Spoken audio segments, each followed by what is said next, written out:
Kapan lagi orang Islam banyak tidak sholat? Nih, pecinta bola. Pertunjukan jam 3. Perpanjangan waktu. Begitu adu penalti, azan subuh. Mana kau pilih? Hah? Sholat. Pencitraan.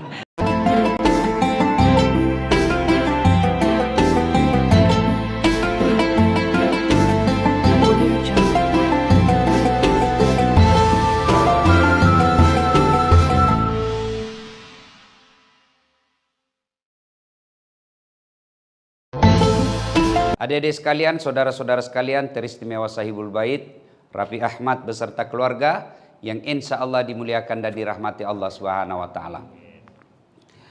Dalam Al-Quran ada 3 perintah serangkai, yang artinya tidak boleh dilakukan yang satu kalau rangkaiannya tidak dilaksanakan.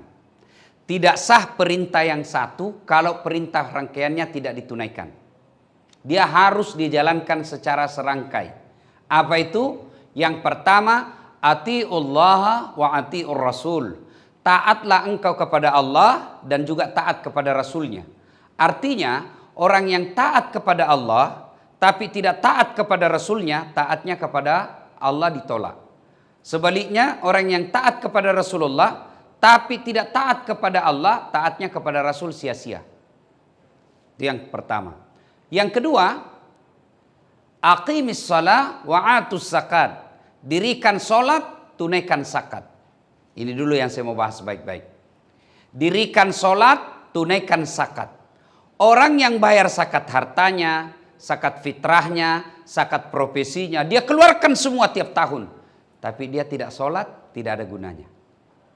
Demikian juga orang yang solat, tapi tidak menunaikan zakat, salatnya akan sia-sia. Saya yakin di sini semua hadir rajin puasa. Bahkan sampai sekarang pun belum ada yang lepas puasanya. Tapi saya curiga ada yang melalaikan sholat. Demi Allah, tidak ada gunanya itu puasamu kalau kau tidak sholat. Bahkan bangun satu masjid mewah tapi tidak sholat, tidak ada gunanya. Saudara-saudara sekalian, solat itu bahasa hadisnya as-salatu imanuddin. Solat tiangnya agama. Tidak ada tiang, tidak ada agamanya. Tidak ada solat, tidak ada agamanya. Bahkan Nabi dengan jelas mengatakan batas antara kekafiran dan keislamanmu adalah solat. Ketika kalian tidak solat, kalian kafir di hadapan Allah. Kapan orang Islam banyak tidak solat? Nih perempuan, mohon maaf. Kapan ini banyak tidak solat? 1, selesai haid. Gratis 5 hari, dia tambah bonus 2. Dia bilang suaminya, kenapa belum kau sholat? Biasanya cuma 5 hari. Orang belum bersih. Masih ada ini sedikit-sedikit. Dia bilang suaminya, bohong kau tuh apa bohong? Saya kasih lihat kau. Iya toh? Paling banyak begitu. Alasan, kenapa tidak sholat? Mens. Kenapa tidak sholat? Datang bulan. Kenapa tidak sholat? Halangan. Nah, itu semua itu. Maka Allah tahu. Yang kedua, kapan perempuan banyak tidak sholat? Ketika ada pesta. Allah melarang perempuan berdandan? Tidak. Yang Allah tidak senang kalau gara-gara dandanan tidak sholat. Dia polis mukanya. Ini lurus, bengkok lagi sini. Lurus ini lagi yang bengkok. Ini lagi tebal, tipis lagi di sini. Akhirnya habis. Dikasih lebih lagi sedikit di sini. Saya bilang, kenapa dikasih lebih? Dia bilang, seperti artis Korea. Mau artis Korea baru hitam. Ayo, Allah larang dandan? Tidak. Yang Allah tidak senang ketika gara-gara dandanan tidak sholat. Apalagi kostum, jilbab. Saya ini alhamdulillah Allah takdirkan jadi penceramah. Keliling-keliling saya ceramah. Di Malaysia jilbabnya perempuan segitiga kasih peniti selesai. Brunei juga begitu, Filipina Selatan juga begitu, Saudi, Dubai 1 masuk selesai. Tapi begitu kita datang ke tanah air Republik Indonesia, jilbabnya ibu-ibu, jilbab sakaratil maut. Tahu jilbab sakaratil maut? Tahu jilbab sakaratil maut? Dia kasih dulu kain 2 meter, dia kasih dulu, dia ikat di lehernya. Ya kan? 3 lapis, kuning, biru, krem, dia kasih miring lagi sedikit. Ya kan? Kayak ada pohon mangga di belakang sini. Ada kering-keringnya. Tik, tik, tik, tik. Coba. Begitu tiba waktu sholat, hayya 'alas sholat. Kata suaminya, saya sudah jualkan kau sawah itu untuk kau haji. Kau pergi sholat dulu sayang. Kau sadar Pak? Sadar saya ini saya suruh kau sholat. Kau sadar Pak? Sadar saya suruh kau sholat. Kau ndak lihat ini jilbabku 1 jam dipakai. Gara-gara jilbab dia ndak sholat. Beleng-beleng. Sudah jilbabnya repot, bajunya sempit, roknya sempit. Pas jalan nih setengah mati. Dogo. Pernah lihat begitu? Pernah? Banyak toh? Apa Allah larang? Tidak. Yang Allah larang kalian tidak sholat. Seorang istri dandan supaya suaminya bangga di sampingnya cantik. Itu ibadah. Menyenangkan hati suami. Tapi kalau gara-gara dandan tidak sholat. Itulah yang Allah laknat. Kapan lagi orang Islam banyak tidak sholat? Nih. Pecinta bola. Pertunjukan jam 3. Karena seri. Perpanjangan waktu 2 kali 15 menit. Masih seri adu penalti. Begitu adu penalti azan subuh. Mana kau pilih? Sholat. Pencitraan.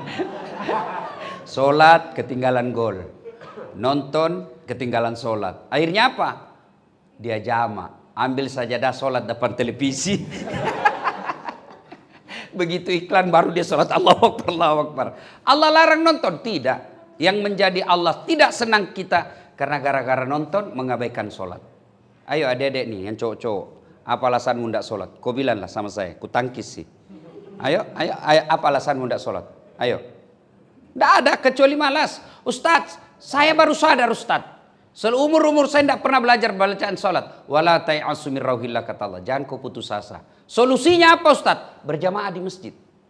Asas salat jamaah, kalau imam sudah baca, semua boleh diam saja. Tidak ada bacaan, ini sudah amin saja kau baca. Waladhdallin, amin. Diam lagi. Sah. Bagaimana tahiyatnya? Imam yang wakili. Bacaan duduk di antara dua sujud, imam yang wakili. Itulah enaknya berjamaah. Ustaz saya sibuk. Ada sih saya baca Ustaz, cuma sedikit. Kul-kul saja. Ya sudah kul-kul saja kau baca. Rakaat pertama kul huwallah, rakaat kedua kul huwallah lagi. Dia ketawa bos, saya serius ini. Yang penting jangan baca yang repot-repot. Seperti Wattini. Jangan kau baca itu, nanti biasa bakal sambung walasri. Atau Al-Kafirun. Ini agak susah juga sampai nih. Kalau kau hafal setengah-setengah biasa nyasar. Wala antum abiduna ma abud wala ana abidu ma abattum wala antum abidu wala ana abidu ma anda bilang temannya. Oi, kenapa tak putar-putar enggak mau sampai? Ini juga kupikir. Ayo, sholat. Apa lagi alasan enggak sholat? Ayo, Ustadz, saya sakit. Enggak bisa berdiri Ustadz. Allah kasih keringanan, silakan ku duduk. Saya tidak bisa duduk Ustadz. Kenapa? Lagi ada bisul di pantat Ustadz. Baring. Bukan sholat tidur. Gimana caranya sholat baring? Misalnya sana kiblat, kepala di sini, sudah. Allahu Akbar. Masih bergerak tuh tangan kita sama bibir. Sami Allahu liman hamidah. Ustadz, sudah tidak bisa bergerak tanganku Ustadz. Allah kasih lagi keringanan. Sholat pakai isyarat. Mana dimaksud sholat pakai isyarat? Tinggal matanya yang goyang-goyang. Allahu Akbar. Sami Allahu liman hamidah. Allahu Akbar. Sholat pakai isyarat. Itu juga berat Ustaz. Mata pun sudah tidak bisa bergerak Ustaz. Sholat pakai isyarat. Gimana sholat pakai isyarat? Mata. Sudah itu tidak bisa. Sholat dalam hati. Mana disebut sholat dalam hati? Seluruh bacaan salat mulai dari takbiratul ihram sampai salam. Baca saja, baca dalam hati. Bayangkan lagi ruku, baca doa ruku. Bayangkan lagi sujud, baca doa sujud. Sudah. Tidak bisa juga begitu Ustaz. Ambil kain putih, bungkus, bawa dikubur. Ustadz kita lagi di jalan. Ustadz macet. Kita tinggalkan tadi sudah duhur. Mau sampai rumah sudah mau masuk maghrib. Kita mau singgah. Tidak mungkin kita lagi di jalan raya lagi terjebak macet. Gimana caranya Ustadz? Kau sholat di atas mobil. Tidak ada air Ustadz. Tayamum. Menghadap ke kiblat mana Ustadz? Ya sudah menghadap kemana saja. Namanya sholat dalam keadaan darurat. Tahu tayamum? Tahu atau so tahu? Tayamum praktisnya gampang gini. Ini lengan baju naik semua linting. Di atas siku. Sudah itu ini juga begitu. Letakkan telapak tangan di dinding mobil, atau di sadel, atau kalau dia di atas pesawat, atau di dinding kalau di rumah sakit. Letakkan kedua-duanya. Sudah itu, usap wajah. Usap seluruh permukaan wajah yang tidak ada tumbuh rambut. Sudah itu, letakkan lagi telapak tangan di dinding. Usap tangan kanan sampai tangan kiri, selesai. Apa lagi masalahmu? Tidak sholat. Ustadz, kita lagi di tengah laut, Ustadz, mancing mania. Masuk waktu sholat, Ustadz, kita tidak tahu Ustadz, kiblat. Lihat di mana matahari terbenam, menghadap ke sana. Sudah menghadap ke sana, Allahu Akbar. Tiba-tiba perahu goyang, Ustadz. Ya sudah, kok tidak usah juga goyang-goyang begini. Tidak. Apa lagi? Ayo. Tidak ada alasan tidak sholat. Apa lagi? Ustadz, gagah Ustadz. Ada kalah gagah Nabi Yusuf. Kira-kira di sini Raffi Ahmad paling gagah. Tahu enggak gagahnya Nabi Yusuf? Itu Nabi Yusuf, Allah nguji tukang gosip waktu itu. Nabi Yusuf, ibu-ibu dikasih bawang dengan pisau yang tajam, disuruh iris. Iris ini bawang-bawang. Sudah lagi ngiris bawang, tiba-tiba Nabi Yusuf disuruh lewat, ibarat Pragawati. Lewat Yusuf. Lewat Nabi Yusuf jalan. Ibu-ibu yang ngiris bawang ini, dia tidak sadari, dia iris tangannya karena terpesona melihat wajahnya Yusuf alaihissalam. Ada kira-kira begitu di sini? Mengalihkan perhatian sampai diiris tangan gara-gara cakepnya tidak dirasa. Jangankan iris bawang, bau ketek aja lewat kita rasa. Bagaimana gagahnya Nabi Yusuf? Tapi tetap sholat.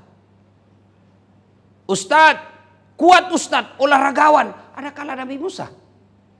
Itu Nabi Musa alaihissalam, kalau dia kunci badannya, tembus bulu-bulu di badannya. Kalau dia kunci lagi badannya, tak lempar sengkoknya. Kalau dia berkelahi, belum sampai tinjunya sudah jatuh musuhnya.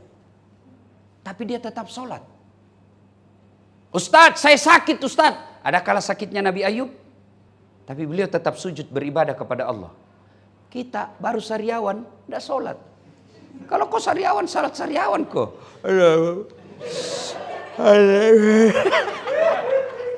Allah tahu kau lagi salah, sakit. Apa lagi? Ayo. Apa lagi? Ustadz, saya kaya Ustadz. Ada kala kayanya Nabi Sulaiman alaihissalam. Nabi Sulaiman 1 hektar perkerangan rumahnya. Barangkali ada artis yang 1 hektar perkerangan rumahnya. Tapi Ayub alaihissalam, apa kerikilnya? Emas. Ada di sini kerikil rumahnya emas. Paling kalau orang Bugis di kampung saya, kalau dia kaya giginya dikasih emas. Paling kaya sudah itu, giginya dikasih emas. Sulaiman alaihissalam, pekarangan rumahnya, kerikilnya emas. Tetap sujud beribadah kepada Allah. Tapi orang kaya sholat. Orang kaya tidak sholat. Selebriti tidak sholat. Pejabat tidak sholat. Orang masih maklum. Iyalah wajar dia tidak sholat, dia kaya. Terkenal satu Indonesia. Tinggi jabatannya, banyak duitnya. Paling tidak dia sudah dapat dunia. Sudah ada di dunia meskipun sengsara di akhirat. Tapi paling tidak dunia sih ada sudah dapat. Tapi ada juga sudah tidak terkenal. Jelek mukanya. Pengangguran. Bau ketek. Busuk mulutnya. Kuat makan. Dah sholat lagi. Dia bilang di kampungku. Kalau kau jadi tude. Nauzubillah min zalik. Ya. Adik-adik sekalian. Tidak ada susahnya bagi Allah 5 tahun yang akan datang kasih kamu kendaraan yang kamu mau. Kecil buat Allah. Tidak ada susahnya bagi Allah kasih kamu rumah sesuai impian. Kecil buat Allah. Allah cuma mengatakan kun fayakun. Dan tidak ada susahnya bagi Allah bangkrutkan kalian. Tidak ada susahnya Allah bagi Allah hancurkan kamu miliki. Kecil buat Allah. Belajar dari sejarah-sejarah yang diceritakan Quran. Adik-adik bisa tidak tidur 2 hari tidak pernah bangun? Kalian tidur 2 hari 2 malam tidak pernah bangun? Bisa? Bisa? Tidak mungkin. Tapi kalau Allah yang mau, jangankan 2 hari, 309 tahun tidur tidak pernah bangun.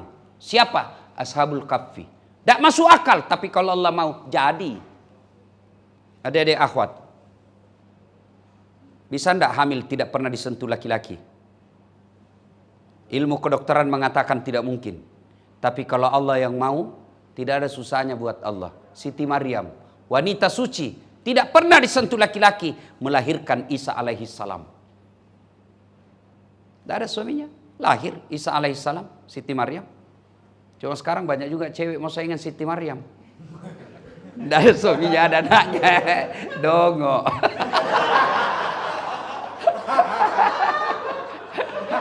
Iya kan? Kalau Allah yang mau, kecil. Adik-adik sekalian, bisa enggak manusia dibakar hidup-hidup tapi masih tetap hidup? Tidak mungkin menurut ilmu fisika dan ilmu kedokteran. 80% kena api mati itu menurut ilmu. Tapi kalau Allah yang mau, Ibrahim alaihissalam dibakar dalam api yang sangat besar, keluar kedinginan. Kalau Allah mau, kecil buat Allah. Gimana? Bagaimana saya bisa haji Ustaz? Jangan pikir bagaimana kau bisa haji. Bagaimana saya bisa sembuh? Jangan pikir bagaimana bisa sembuh. Biarkan Allah yang cari caranya. Apa yang kalian pikirkan? Dekati Allah. Pacari Allah. Gimana dekati Allah? Salah satu yang paling konkret, sholat. Tidak mungkin Allah sengsarakan hidupnya orang yang baik sholatnya. Itu Ustaz tidak pernah sholat, hidupnya mewah-mewah. Itu tidak pernah sholat, bagus dia punya dunia. Itu menurutmu. Tapi belum tentu kau tahu apa yang dialami dalam hatinya. Belum tentu kau tahu apa yang dinikmati dalam kehidupan sehari-harinya. Ada orang banyak duitnya, tapi Allah titipkan penyakit dalam hatinya, penyakit dalam dirinya, duitnya miliaran, dilarang makan nasi. Apa enaknya? Kita ini perut bugis, dilarang makan nasi. Biar saya ini perut bugis, biar kau kasih roti 2 baskom, ndak ketemu nasi, ndak goyang perut saya. Ini duit miliaran, dilarang makan nasi, dilarang makan gula, dilarang makan garam, dilarang makan daging, dilarang makan berlemak, semua dilarang. Apa aja bisa dimakan? Ubi rebus. Duitnya 10 miliar hanya bisa makan ubi rebus. Begitu dia ke dokter, apa kata dokter? Pak, selama bapak ini jarang kena matahari, dari rumah ke kantor, mobil, semua ber-AC, tidak pernah kena matahari. Mulai besok bapak keliling di komplek, jogging ya, jangan pakai baju. Jangan pakai celana panjang Pak, celana pendek aja. Jangan pakai sendal, jangan pakai topi Pak, bungkus plastik tipis. Jalanlah dia tidak pakai sendal, tidak pakai baju. Apa bedanya sama gembel? Kalau Allah mau menghinakan manusia sekejap saja. Ada orang mobilnya harga miliaran tapi tidak tenang di atas mobil. Baru 2 menit di atas, hati-hati, mati kita. Kiri. Apa? Itu sudah azab Allah. Ingat, ada bedanya nikmat dengan azab. Ada orang banyak duitnya menurut kita, tapi ada azab di dalamnya. Ketika apa? Ketika harta yang kita miliki tidak mendekatkan diri kepada Allah. Ini yang disebut dalam konsep kita istidraj. Ada orang banyak duitnya, tapi ibaratnya istidraj itu pancing. Tahu pancing deh? Pancing mania. Ujung kail itu apa isinya?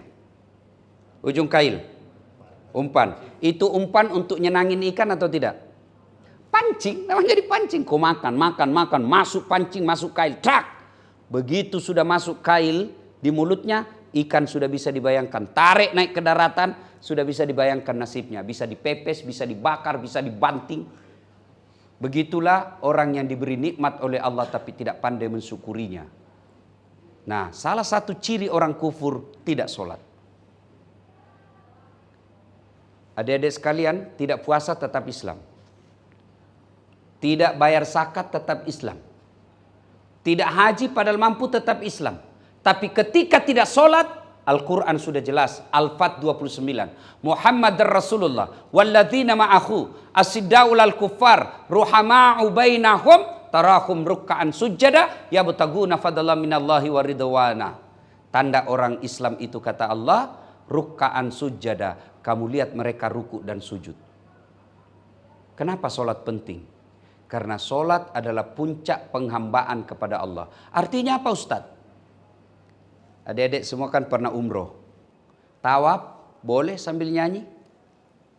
Labbaik Allahumma labbaik, labbaik la syarika lak labbaik. Boleh, tetap sah. Puasa, nunggu beduk maghrib sambil nyanyi? Boleh, bahkan boleh sambil dagang. Bagaimana kalau ngabuburit? Sah atau batal? Batal. Karena kamu ngabuburit sambil ngopi. Ya, saudara-saudara sekalian. Kemudian haji, tawaf, sa'i boleh dengan kegiatan lain. Bayar zakat sambil nyanyi boleh. Insaflah, wah Ustadz ini zakat saya, wahai manusia. Ini 2 orang saya, bila diri, boleh sambil nyanyi. Tapi sholat tidak boleh ada kegiatan lain kecuali menghamba kepada Allah. Tidak bisa kamu sholat, Allahu Akbar, begadang jangan begadang, pasti batal sholat. Kenapa? Karena sholat tidak boleh ada kegiatan lain kecuali menghamba kepada Allah. Ini satu. Ya, perintah pertama tadi, ati Allah wa atiur Rasul. Yang kedua, aqimis salah wa atuz zakat. Dirikan sholat. Ya, saudaraku Rafi Ahmad, perhatikan zakat. Ketika zaman Nabi dan para khalifah bicara soal zakat, itu dibentuk pasukan densus untuk menagih zakat. Kalau dia tidak mau bayar zakat, diperangi. Zakat hati-hati. Jangan sampai berpikir, saya yang setengah mati, saya siang malam berpikir bagaimana cara memajukan perusahaan, ada hasilnya. Enak aja kamu dapat minta-minta zakat. Oh, hati-hati. Ada pernah saya tanya, kenapa tidak bayar zakat? Susah hitungnya Ustadz. Pajak aja aku punya konsultan pajak, padahal itu pajak dikorupsi sama pejabat. Kenapa untuk masa depan kita, marwah umat Islam, masa depan kita tidak bayarkan zakatnya. Perhatikan zakat. Dan tidak ada orang bangkrut, penuh hidupnya musibah, bencana kalau dia rutin bayar zakatnya. Saya ilustrasikan hidup ini ibarat mendaki gunung. Kalau adik-adik mendaki gunung, senang enggak bawa beban-beban yang berat? Enak enggak kalau lagi mendaki gunung, lalu bawa beban yang banyak? Bisa? Enggak nyaman kan? Iya. Begitu juga hidup ini. Mendaki kan bagus. Ada koper saya. Ini dan lain sebagainya. Titip. Bawakan saya. Titip ini. Nanti saya ambil di atas. Siap, di mana kita titip? Yatim, piatu, fakir, miskin, mu'a'a, amil, mu'allab. Titip. Saya ambil di atas. COD namanya. Iya, jangan bawa sendiri. Repot. Maka bayar zakat. Kalau orang tidak mau bayar zakat, maka itu akan mengotori hartanya. Adik-adik, saya kasih ilustrasi sederhana. Ini air putih, bersih, suci. Boleh minum? Boleh. Inilah penghasilan kita siang malam cari nafkah. Halal. Kita boleh minum. Tapi di dalam air ini ada haknya fakir miskin yang harus kita keluarkan. Itulah zakat harta. Kalau dia tidak dikeluarkan, ibaratnya, mohon maaf. Adik-adik, celupkan di toilet, kloset, ada air kan di situ? Tidak usah yang ada kuningnya, yang masih putih. Sudah disiram itu yang kuning. Keluar. Tiba-tiba adik-adik masukkan celupkan tangan di kloset itu. Ambil, angkat, lalu teteskan 1 tetes saja. Tidak usah 5 tetes. 1 tetes saja masuk dalam air yang suci ini. Masih mau minum? Tidak. Begitulah harta yang tidak ditunaikan zakatnya. Dia mengotori. Airnya apa? Harta kita kasih anak kepala batu. Kasih istri suka ngomel. Kasih istri itu duit, istri lebih hebat pengawasannya daripada Satpol PP. Ada juga itu istri begitu. La haula wala quwwata illa. Baru pulang HP dipenuh. Kita keluar jalan tinggal di rumah dibilang malas. Baru 1 jam dia nelpon. Di mana kau? Di mana kau? Di kantor. Di mana? Di mana? Video call. Astagfirullah. Ada juga begitu ya. Akhirnya ya kita bohong-bohonglah sedikit. Tidak ada orang jago di depan istri. Hancur semua kita, bos. Dia ustad. Bukan kita tidak mau ribut, tapi bukan takut sama istri. Tidak mau ribut kita. Dan itu istri ahli sejarah. 1 kali aja kita pelanggaran, dia ingatnya terus itu. Sudah dia bertanya, dituntas itu pertanyaan 1, muncul pertanyaan 2. Sudah dijelaskan yang 2, muncul lagi pertanyaan 3. Sudah selesai semuanya, dia bilang, itu 4 tahun yang lalu. Sudah clearin 4 tahun yang lalu. Dia ulang lagi. Itulah istri, ahli sejarah. Jadi kalau istri ngomel, tidak usah dilayani. Gimana caranya? Minum obat tidur. Selesai. Tapi juga ibu-ibu jangan suka ngomel deh. Capek kita jadi laki-laki kalau ngomel terus. Ada juga itu tukang ngomel. La haula wala quwwata illa billah. Pernah dengar kisahnya itu yang istrinya didorong masuk ke sumur? Ya kan? Ya kan? Ada suami istri, ini istrinya ngomel aja kerjanya. Terlambat pulang, cepat pulang, ngomel aja kerjanya. Akhirnya suaminya berpikir, bagaimana supaya istriku berhenti ngomel? Oh, dibawa ke toko perhiasan. Dibelikan perhiasan, senanglah dia. Senang. Suaminya berpikir, saya bawa ke oh, dia ingat. Oh, di kampungnya ada sumur tua. Ini sumur 400 tahun sudah umurnya. Dia bilang semuanya, dek, kita pergi siarah sumur tua. Ayo bang, pergi lihat. Lihat itu sumur dek, ada ndak airnya? Dangkal bang. Maksudnya paling sampai di lutut. Dalam hati suaminya, berarti aman aja nih. Dekat-dekat dengan sumur, bibir sumur, dia dorong istrinya masuk. Pok! Dia bilang suaminya, ngomel aja kau di situ, ndak ku dengar juga. Ngomel aja kau, ndak ku dengar sudah ngomel-ngomelmu. Suaminya di atas santai-santai. Tiba-tiba 1 jam kemudian dari dalam sumur keluar makhluk tinggi besar hitam. Kaget suaminya. Siapa kamu? Dia bilang, saya jin penunggu sumur ini. Saya sudah 400 tahun di dalam tenang-tenang. Ada perempuan di dalam. Baru 1 jam di dalam. Tidak tahan saya ngomel. Lebih saya lari. Jadi bayangkan. Jin aja tidak tahan sama perempuan tukang ngomel. Ya. Nah itu kalau istri kita diberikan duit yang tidak bersih dari cara zakat, biasanya susah nasihatinya. Begitu juga suami, susah nasihatinya, bohong aja kerjanya. Maka tolak bala, sedekah dan zakat. Ibu-ibu baik yang hadir maupun yang menyaksikan, kalau suamimu kau curigai macam-macam, jangan curhat di medsos. Medsos tidak menjadikan masalah. Ada ibu-ibu memang cepat sekali curhat di medsos. Tak kusangka kau begitu. Fred. Di mana di kau? Kau minta nasihat sama temanmu. Bohong itu. Saudara aja belum tentu niatnya baik. Siapa yang dorong Nabi Yusuf masuk ke sumur? Saudaranya. Masa si Ustadz itu paman saya. Masa dia mau ceritain saya? Siapa Abu Lahab? Pamannya Nabi. Masa dia cerita Ustadz? Itu masih sepupu sama saya. Siapa Abu Sofyan? Sepupunya Nabi. Jadi ada masalah, jangan curhat sama manusia. Lebih perbaiki sholat, minta dalam sholat hajat. Saya sholat hajat berdoa, ya Allah, Engkau Zat Maha Pelindung. Lindungi suami saya dari perempuan jahat. Saya tidak bisa menjaganya 24 jam. Tapi Engkau Maha melindungi. Lalu kau niat, ya Allah, ada duitku 5 juta. Saya bawa besok ke panti asuhan. Tolak bala. Mudah-mudahan 5 juta ini suamiku terhindar dari wanita jahat. Bismillah. Cuma jadi masalah kalau suaminya juga bangun sholat hajat. Dia berdoa juga, ya Allah, saya capek sudah hadapi istri saya. Ngomel aja kerjanya ya Allah. Ini ada duitku 5 juta ya Allah. Tolak bala. Mudah-mudahan 5 juta ini suami istriku ikhlas saya kawin lagi. Bingung malaikat. Yang mana dikabulkan ini? Sedekah, zakat, sedekah, perintah serangkai dengan sholat. Yang ketiga perintah serangkai. Aniskurli wali walidaika. Bersyukur engkau kepada Allah, tapi jangan lupa berbuat baik pula kepada kedua orang tuamu. Ini yang mulai pudar di antara kita. Adik-adik remaja, mohon maaf. Kadangkala kita cowok lebih hormat sama cewek daripada sama ibunya. Yang cewek lebih hormat sama cowoknya daripada sama bapaknya. Mau bukti kalian lebih sopan sama cowok daripada orang tua?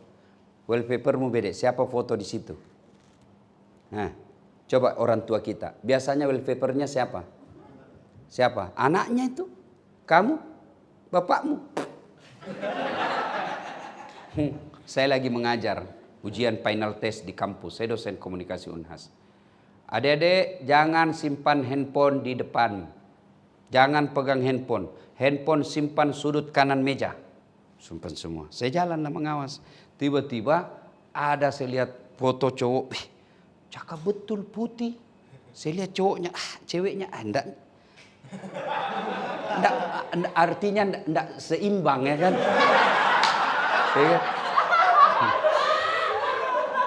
Ini bukan langit dan bumi, langit dan dasar sumur.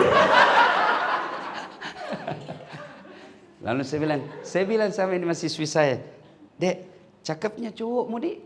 Langsung Ustadz tidak gaul. Bukan cowokku itu Ustadz. Oh siapa ini Dek? Lee Min Ho. Siapa Lee Min Ho? Artis Korea. Oh, artis ini. Dia kenal kau deh? Enggak. Pernah kau dikirimi pulsa? Enggak. Pernah kau dibiskol? Enggak. Dongo ini. Hapus itu. Untuk apa kau simpan sih? Hapus. Pasang fotonya bapakmu. Bapakmu yang sekolahkan kamu. Bapakmu yang antar jemput kamu. Hapus itu. Ganti fotonya bapakmu. Emosi saya. Dia bilang, tunggu dulu Pak Ustaz. Dia carilah fotonya bapaknya. Dia bilang, oh sudah kuhapus Ustaz. Dek, tidak ada kejayaan dan kebahagiaan bagi mereka yang durhaka kepada orang tuanya. Percaya itu. Enggak mungkin. Ridallah fi ridal walidain, suktillah fi suktil walidain.